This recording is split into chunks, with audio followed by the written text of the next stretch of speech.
What's up, Dynasty Pros Nation? I don't know. We're still working on the name, everybody. It's a work in progress, but this is Fourth and Dynasty here on the Dynasty Pros YouTube channel, network, podcast. Yeah! Wow, Cody, let's hope the rest of the episode goes way better than that intro did. But how are we doing today? Well, if we had the podcast last week, I'd be really happy because I'm a T-Wolves fan, Timberwolves fan, and they beat the Nuggets, and I was very excited. I was jacked up, and now this week I'm kind of a sad boy summer. So, but like classic Minnesota sports, they're gonna come back. It's gonna be 3-3 on Monday, and then you're gonna have to check my welfare on Tuesday because then they're gonna rip my heart out again and lose Game 7. Yeah, for all those people out there, this is basketball. We're talking about the other great sport that's out there.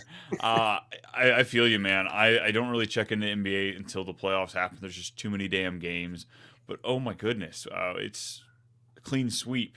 It was almost, for these two conference championships. But it's Dallas and Boston. I'm not a huge fan of either one of those cities. No offense, folks. But you got to have some rival fan bases. And those are definitely two for me. So, God, can we not? I mean, Indiana's already bounced out, so they're gone. Yeah, it's just, and like I said on X the other day, it's just like my team's never here, so I don't know how to act. So when they're here, I'm going to act outlandish because I don't know what I'm doing. I don't. Unlike the I'm Dallas not Boston fans with the 28 finals appearances. I've never had one. I've never felt that as a fan. So.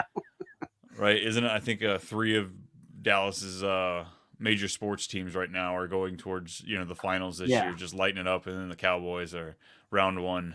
Goodbye. Yep, perfect. But to start it off, Brian, I have a little thing that I was thinking of trying to do, kind of like a this or that kind of scenario. So, let's just say for best ball and redraft this year. Before we get into all the dynasty talk, let's do a little bit of that. For this year only, who would you rather take, Rachaad White or James Cook?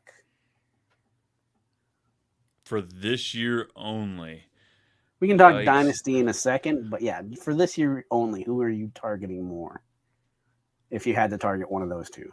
If we're talking best ball, I actually don't know if I probably have exposure like maybe one of each of those guys. Neither one of those are really targets that I have. I'm either taking running backs earlier or later, but I'd probably go Cook. I'd probably be this year, and long term I'd definitely go Cook over Rachaad White. But this year, I don't know.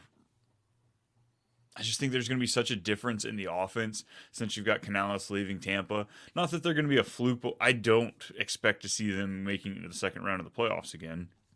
I don't see them winning the division this year, so I don't know. I guess I'm trying to temper my expectations after a great year for the Buccaneers and James Cook. It's a better offense, right? So I guess that's kind of the deciding factor for me is I'm picking the Bills over the Buccaneers.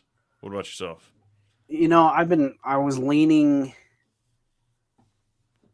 heavily on James Cook, but I might be switching to Rachaad White for this year only. Now, long term, I'm also taking James Cook. But for this year only, I don't know. I just have a feeling Bucky Irving's going to need a little bit more time than Ray Davis will to find snaps. So I think, and that's not a bad thing for Bucky Irving. I think if they're patient with him, he can overtake Rachaad White. I'm not the biggest Rachaad White fan, but I would take him this year for sure. And I would probably try to flip him next year, kind of like what I've been doing with Kyren Williams, because maybe he pops off. But yeah, for dynasty reasons, I'm not scared of a 24-year-old taking over as the backup to a 24-year-old with 3 years of experience. I don't know how old James Cook is, but yeah, I think that's the hopefulness is maybe with Ray Davis is he is a bigger back. Maybe he'll see some of the touchdown work, and he could take that away from James Cook. But James Cook didn't have that last year, so when you look at it, he's really not losing anything if that rookie comes in. Yeah. Whereas on the other side, Rachaad White, what carried him was the pass catching, all of the targets. And that's exactly what Bucky Irving, if he's going to take something, that's what he's taking. So I feel like maybe the risk is also higher up on Rachaad White. It's one of those. It's where do you believe on these rookies? These are also day 3 rookies. So how much do they even freaking matter? Who was the guy last year for the Buccaneers when undrafted? My boy Sean Tucker.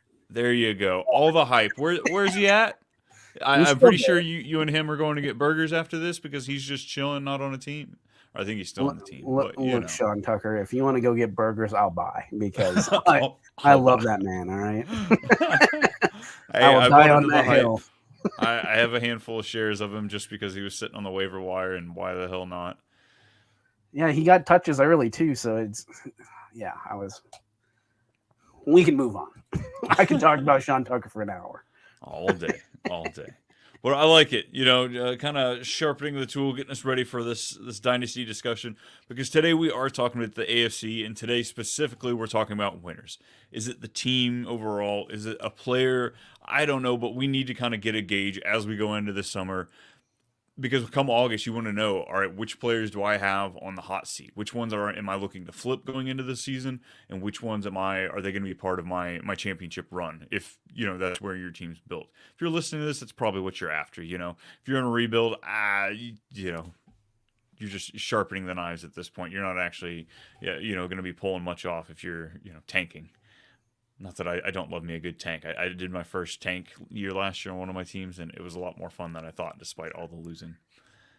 Yeah, it's kind of. I've been actually doing 3 of them, but it was 2-year rebuilds. I gave myself 2 years, and now they're starting to come and looking like what I want them to be. And it's a new challenge, but it also helps me with my other teams. Like, okay, I can actually get off of this player for the right price. I'm not going to just have him till the day I die unless it's like a Keenan Allen. I'll keep him or I'll trade for him for cheap because that's a great flex option. And if he retires next year, so be it. I gave up a third, like there's a different way of thinking once you rebuild the team and then you're starting to see success. And I really like that.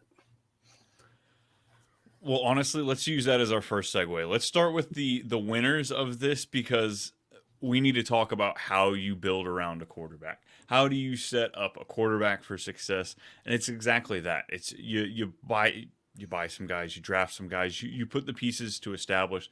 CJ Stroud and the Texans, I feel like you've got them as your top winner this season. Break it down for us. What are we looking at here for this offense?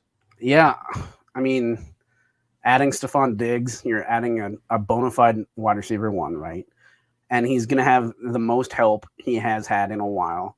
You add Joe Mixon, he's a way better running back 1 than Damian Pierce would be. You're getting Tank Dell back, and you have your quarterback of the future on the roster already. If I was a Texans fan, again, they've never been to the playoffs like the Timberwolves fans or like the Super Bowl like the Timberwolves have. So, yeah, I wouldn't know how to act right now with how great that team is being built. And they locked up their number 1 receiver, Nico Collins, yeah. 3-year extension. And that's why I said glorified wide receiver 1 for Diggs, just because I don't think he has to take on that role like he did in Buffalo. I think they're going to spread it around a little more, and that actually might be a positive for Diggs. That might make his production value a little bit better because especially if you're in a PPR league. Yeah, now the focus won't be on Diggs. So now you have even 80% of what Stephon Diggs was at his peak. Now you have that running out free with the second best corner or, being washed underneath. Like, I think it's a great setup. And CJ Stroud, the price is overinflated right now. Like, I'm not buying him anywhere in Dynasty. But oh my goodness, you could not be more happy with what was probably a 102 in Superflex Dynasty drafts last year and rookie drafts, And if you're the owner of Stephon Diggs, the value's gone down, but it would probably be worse. You're going to be getting the same stuff back if he was the wide receiver 1 for Buffalo. Mm-hmm. And that would be more disappointing than what he is now. So, like, you can see it as like, oh, it's a win that he went to the Texans for me because now I get all the stuff that I actually realistically can get for him. I'm getting back. Yeah, I agree with that. I think, Sorry, go ahead. All right, just great situation. All 3 of these guys have lingering injuries too. Hopefully they're they'll get through it. But all three of these guys missed games last year, so it's a great situation too to have a third in the rotation. They also re-signed Dalton Schultz. They drafted the rookie from Ohio State, Cade Cade Stover. Stover. Yep. And then they, like you said, Joe Mixon there as well, re-signed up. So they spent their money. They did what they're supposed to do with the rookie contract. Yep. It's as cheap as CJ Stroud will ever be, and they did a hell of a job building around him. And they didn't lose their defensive coordinator, maybe the most important aspect of it, because they're a young defense and they're starting to really click already. So, yeah. Honestly, look, I'm not trying to play favorites here, but the AFC South did it right this year. Another team that absolutely showered their young quarterback with talent. Will Levis, I think, is walking away as one of the biggest winners out of the AFC. They got their $100 million man, Calvin Ridley. DeAndre Hopkins is still there. They just brought in Tyler Boyd the other day. And Treylon Burks is getting all the hype in the world just because they're either trying to stoke the fire for a trade, or maybe they still believe in him. Maybe he'll be used differently. This is a new system. They brought in an offensive coach because, well, they didn't have that in their previous coach. So maybe we see something differently. Maybe Burks is utilized in the way that complements, his attributes. But they went out and got Tajay Spears last year, so he's still on the team. And Tony Pollard signed in free agency. Chigakonkwo is a young budding tight end with untapped athleticism. So Will Levis, we will know by the end of the season if he is going to be a franchise quarterback. So love what the Titans have to offer. Agreed. Yeah, it's kind of tough because we're talking a lot about your AFC South where you are the Colts fan. So, I mean, again, we could have just put the whole AFC South, I think, as winners because I think they all got better. But there's always got to be some losers, and there might be. The Colts still might just be that because they did some stuff, but did they do as much? Now, that might not be a bad thing either, but we won't know until, obviously, the cards fall. I don't think they will be, but... Yeah, I mean, as we talk about the rest of the AFC South there, the Colts went and got A.D. Mitchell, rumored possibly a first-round wide receiver. They got him in the mid-second, so they get to add him to Josh Downs, a second-year player. Michael Pittman got paid, so he's locked up with Anthony Richardson. And then, the tight end room, they've just got a bunch of really, really tall guys and athletic guys. So you're not counting on that, but the way that offense is going to be built, I don't think you're really going to be relying on a lot of the pass catchers outside of Pittman. So the addition of A.D. Mitchell is just to help push Anthony Richardson over the edge. So that's what I'm excited about. But even Trevor Lawrence, he lost Calvin Ridley, but they brought in Gabe Davis. We're excited about that, right? And then drafted Brian Thomas in the first round. So I'm excited about that. Surrounding him with talent. Yeah, for sure. Yeah, I think he would be another win. A sneaky win, in my opinion, Brian. We're going to go to Pittsburgh, and it's not the quarterbacks. I think it's actually the running backs. Cordero Patterson. Yeah, they brought in Cordero Patterson, sure. But that's for kickoffs. So he is a winner there because he's probably going to return like 3 of them. But with that new rule. But I like Najee Harris and Jalen Warren in a not a Cordero Patterson offense, in an Arthur Smith offense. And if it shows anything of this last year, Patterson's not going to be in the rotation. So it's more, Arthur Smith is run heavy. So Harris, I think stock is going to go up again and people are going to start believing him. And then, you have your Bijan Robinson and Najee Harris. I'm not comparing them. I'm just saying, look at the offenses. And then Jalen Warren and Tyler Algier, they kind of go hand in hand. They can play those roles how they did in Atlanta. And hopefully they have just a little bit more of a hint of a quarterback, which I think they do. Maybe in both. I don't know which one yet. And they have George Pickens. So. Yeah, and they got a third round Roman Wilson there to fill in, presumably as the second wide receiver. Van Jefferson's also there, but I think something to look at is you bring up that Arthur Smith offense. Bijan got a whole lot of targets last year. Algier had a handful as well, but Russell Wilson, I mean, granted it was the Sean Payton offense, but Russell Wilson's getting older. He doesn't want to run anymore. So check down machine. And that is what made Najee's career, at least his rookie season, was being checked down to by Big Ben. So with the limited pass catchers there in Pittsburgh, George Pickens, it kind of depends on where you feel on him. I'm a little bit, I don't know. We're haters of George Pickens. Just a little bit. Not on purpose, people. Not on purpose. But I think that just opens up so many more options for these running backs. And Najee, things aren't looking good because his 5th year got dropped. I think, if anything, it's better. Najee's going to have presumably a solid year this year. They fix the offensive line, and then Najee gets to go into the offseason and re-sign. So if he can get a solid 3-4 year deal, kind of like Josh Jacobs did. Maybe It's not a real 4-year deal, but it's potential to be a 4-year deal. I think that's exactly what you need to raise Najee's stock enough to make him a great sell next year after you get a solid year from him this year. So I love the call. Jalen Warren, I'm not a Jalen Warren guy, but I'm not opposed to him. I picked him up in best ball just playing that, second running back in that ambiguous backfield style. Yeah, he gets a lot of unnecessary hype, in my opinion, as well. I'm not a big Jalen Warren guy, but I can understand why people like him. The same reason Madison was hyped up, that same what reason, if, that second running back, that what if, unleash him, the handcuff. He's a handcuff. All right, I took a dig at you. Now you took a dig at me. All right, let's get Who's your third on your list? I'm going to throw the Jets offense up there. Now, going into mock drafts, pre-NFL draft, Brock Bowers, he was supposed to be wearing the green and white. Oh my goodness, I wanted to see him as a Jet because I thought that would have plugged into this offense tremendously. Well, the Jets didn't the tight end position, they didn't touch at all. But luckily, they fixed everything else. They went out and got Mike Williams in free agency. Can't always stay healthy, but we don't have to rely on him here. We've got Garrett Wilson as the number one. So you have a deep threat with Mike Williams that you brought in. Malachi Corley, I don't know where people sit. He's you love him or you hate him. If we get the ball in his hands, he's electric. But it's one of those guys that it's kind of getting it to him seems to be the trick a little bit. And then running backs.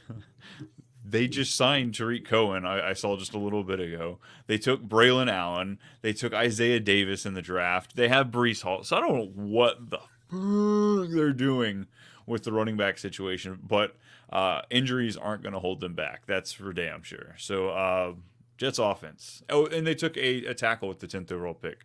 Meant to bring that up. So, securing that offensive line since Mekhi Becton didn't want to play ball.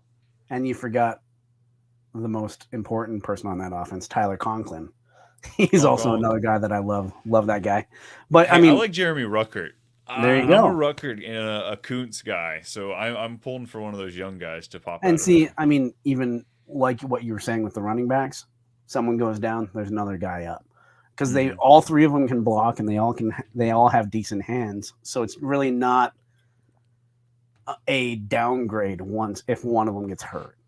It just might be there just probably is a pecking order, and Conklin's just a little bit.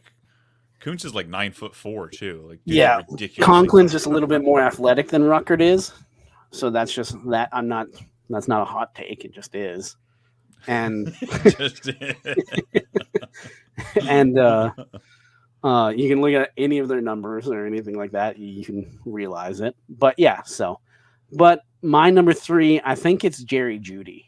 I'm going to give Jerry Jeudy just a little bit of love. I know we're not probably high on Jerry Jeudy that much, but he's a winner from leaving Denver, going to Cleveland. And I've said this before about him, right? He's not going to be the wide receiver 1 there. He's got Amari Cooper. And other than last year for CeeDee Lamb, what was his best years in Dallas? It's when he had Amari Cooper and CeeDee Lamb could get single coverage because he wasn't the wide receiver 1. Now, CeeDee Lamb took that next step and is a glorified wide receiver 1 and can take the double coverage. Jerry Jeudy can't. He's proven it that he can do it. So now that he is the wide receiver 2 of that offense, I think he could thrive. And I'm excited to see, but I mean, we have to see it to believe it. But I think regardless, it's a win.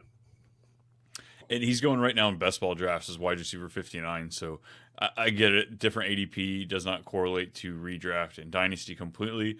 But at least within the Dynasty community, you can kind of see where he would be pinpointed this year. And, this year is a lot of his value going forward because he probably has minimal to no value over the next couple of years, if you extract the season. So I'm not out on Jerry Jeudy. I think this running game is going to be uglier than we want it to be. Just Nick Chubb, that's a horrific injury.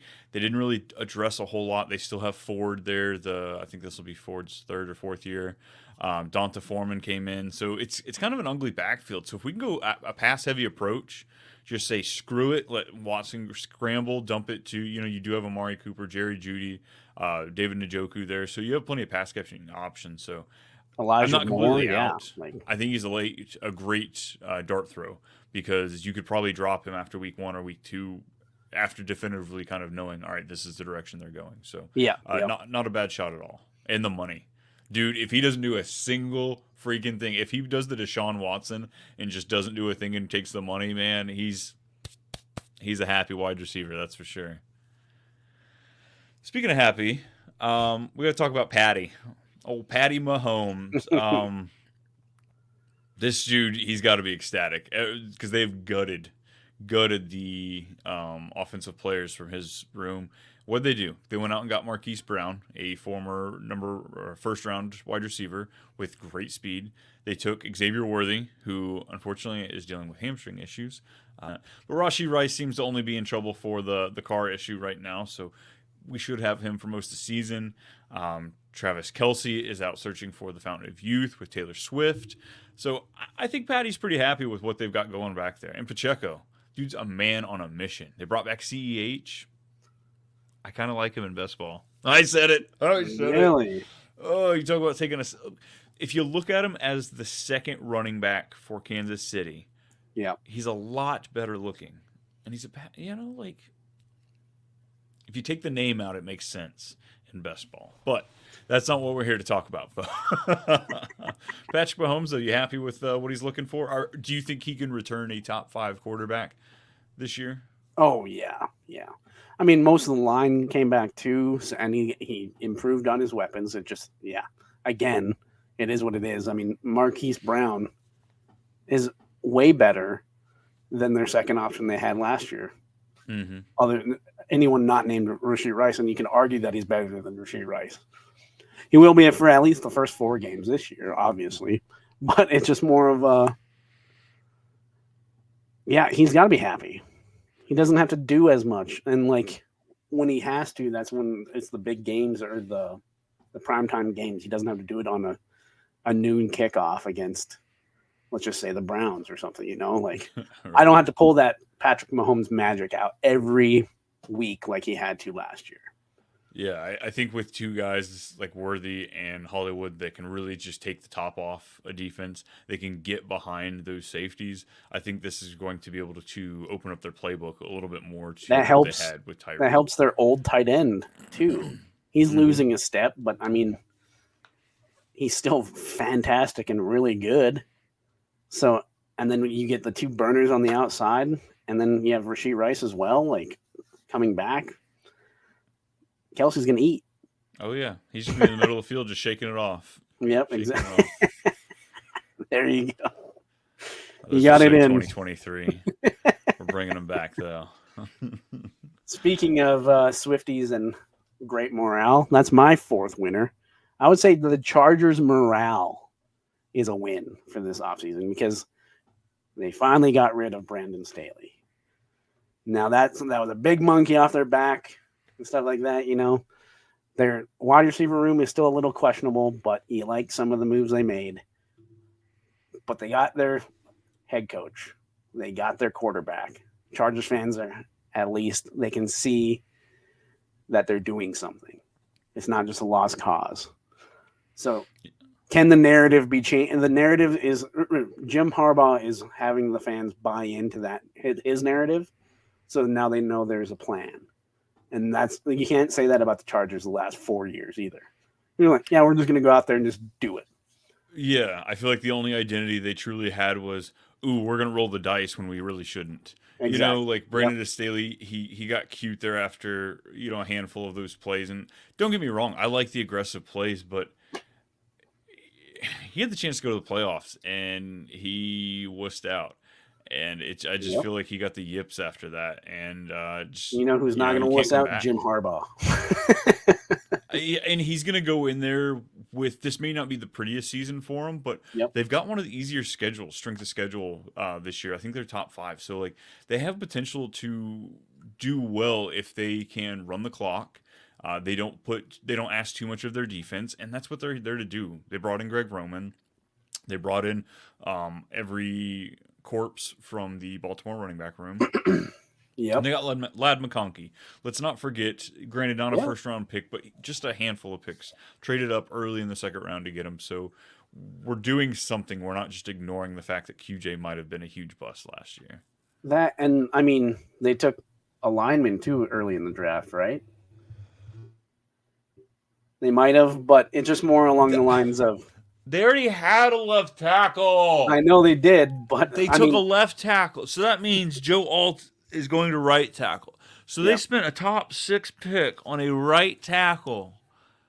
You don't But- do that. but you already have your franchise quarterback, and he's been injured the last 2 years. You need to Then you protect take him. Malik Neighbors, or you trade down like I get it. Chargers. I get it, Oh. but you can, like I said, you can see the vision, and you have your quarterback, a bona fide top 5 quarterback. I'd And probably who's to top say they 10. don't go 2 left tackles? Exactly. Center and guard, left tackle, tight end. I can totally Boom. see that. I can totally see that happening. If they do that, I take back everything I said about this, and it's the smartest and coolest move, and Madden better have it in their playbooks. Not to mention left tackle, Hayden Hurst, and Will Dissly blocking tight ends. Oh yeah, we're just That'd pulling be to the left nasty. every time. Yeah, there we go. If you bootlegs to the right, they won't see it coming. See, Awesome. look at that morale. I've already changed your morale about the A Chargers.